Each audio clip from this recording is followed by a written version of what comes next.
चुनाव को लेकर हर रोज सियासी समीकरण बनाने के लिए अलग अलग पार्टियों के नेताओं के द्वारा खैर विधानसभा का दौरा किया जा रहा है। आज समाजवादी पार्टी के द्वारा महिला सभा की राष्ट्रीय महासचिव अर्चना पांडे को खैर विधानसभा में भेजा है। उनके द्वारा जातीय समीकरण के साथ साथ 36 बिरादरियों के वोट समाजवादी पार्टी के फेवर में डालने की अपील की है। अर्चना पांडे की अगर बात करी जाए तो बिगाड़ी के पूर्व विधायक गुड्डू पंडित की वे धर्म पत्नी है और समाजवादी पार्टी के द्वारा पूरे तरीके से गठजोड़ दिलाने के लिए समाजवादी पार्टी की ओर वोटों को आकर्षित करने के लिए ब्राह्मणों के जो वोट है उनको सेंध लगाने के लिए यह इनको भेजा है, जिसको लेकर इनसे जानेंगे और बातचीत करेंगे। सबसे पहले खैर विधानसभा की अगर बात करी जाए तो यह सीट उत्तर प्रदेश में सबसे हॉट सीट बनी हुई है। उसकी वजह है विधानसभा खैर आरएलडी का घर हुआ करता था, लेकिन आरएलडी इस बार चुनाव नहीं लड़ रही है। समाजवादी पार्टी और कांग्रेस पार्टी मिलकर इस मैदान में है, लेकिन भारतीय जनता पार्टी आरएलडी के साथ यह चुनावी समीकरण जुटाने में लगी हुई है। चुनावी समीकरण बनाने के साथ साथ हर पार्टी के नेताओं के द्वारा यह जीत के दावे किए जा रहे हैं। अर्चना पांडे का भी साफ तौर पर यही कहना है, जिस तरह से चुनावी समीकरण चल रहे हैं कहीं न कहीं ब्राह्मणों को लगातार हेरासमेंट किया गया है, जिसको लेकर अब ब्राह्मण एकजुट होने वाले, जिनके द्वारा लगातार कोशिशें की जा रही है और ब्राह्मणों को एकजुट करने का आह्वान किया है।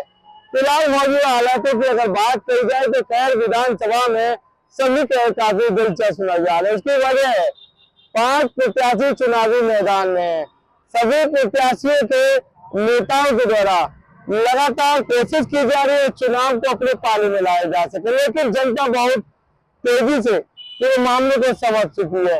वे सोच समझ कर वोट डालने की तैयारी में है। 20 तारीख को खैर विधानसभा में चुनाव होने, ये चुनाव पहले 13 तारीख को होने वाले थे, लेकिन किसी कारणवश तारीख को आगे कर दिया गया है। फिलहाल अर्चना पांडे क्या कहती है आइए जानते हैं। खैर विधानसभा में आई हुई हैं, तो किस तरीके का चुनाव लग रहा है आपको? जी हम चुनाव जीत रहे हैं। खैर विधानसभा का उपचुनाव ही नहीं, 9 की 9 सीट हम जीत रहे हैं। क्या लग रहा है ब्राह्मण वोटों पर आप जो है किस तरीके से पकड़ बनाएंगे? ब्राह्मण यहाँ पे 90,000 पोलिंग होती है और मुझे उम्मीद है कि हम भारी मात्रा से ब्राह्मण वोटों को अपनी तरफ करेंगे, समाजवादी पार्टी की तरफ करेंगे। किस तरीके की रणनीति रहेगी, क्योंकि जाट बाहुल इलाका ये बताया जाता है और जाट वोट जो है निर्णायक भूमिका में रहता है?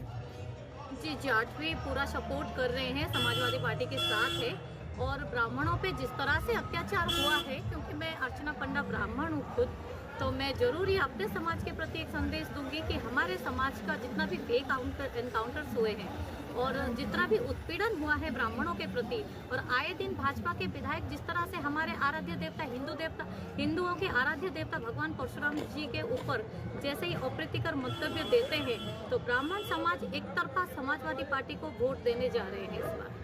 क्या लग रहा है, क्योंकि खैर विधानसभा में जो है समाजवादी पार्टी जीत हासिल नहीं कर पाई है, अब की बार क्या कुछ करिश्मा होने वाला है? देखिए जस्ट मुझे एक बात का आंसर दीजिए कि why should the people of Khair going to elect BJP MLA? क्यों बीजेपी एमएलए को यहाँ पे जिताएंगे? After winning the seat did the BJP MLAs do anything here? यहाँ पे कुछ किया है, कोई काम किया है बीजेपी के एमएलए ने? आप बताइए। यहाँ का पोल्यूशन देखिए, सड़क की व्यवस्था देखिए, ट्रॉमा सेंटर की मांग थी उसे भी पूरा नहीं किया, किसानों का मांग था, गन्ना किसानों मिल के लिए कह रहे थे, इन्होंने कोई मांग यहाँ पे पूरा किया है?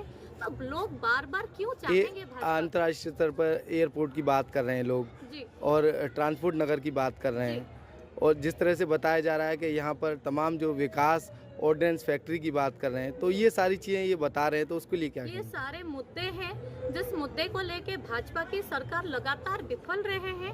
तो अब की बार खैर की जनता एक निर्णायक भूमिका लेने जा रहे हैं और यहाँ से समाजवादी पार्टी के प्रत्याशी भारी बहुमत से जीतने वाले। क्या नाम है आपका, क्या पद है? अर्चना पांडे, राष्ट्रीय महासचिव, समाजवादी पार्टी महिला सभा।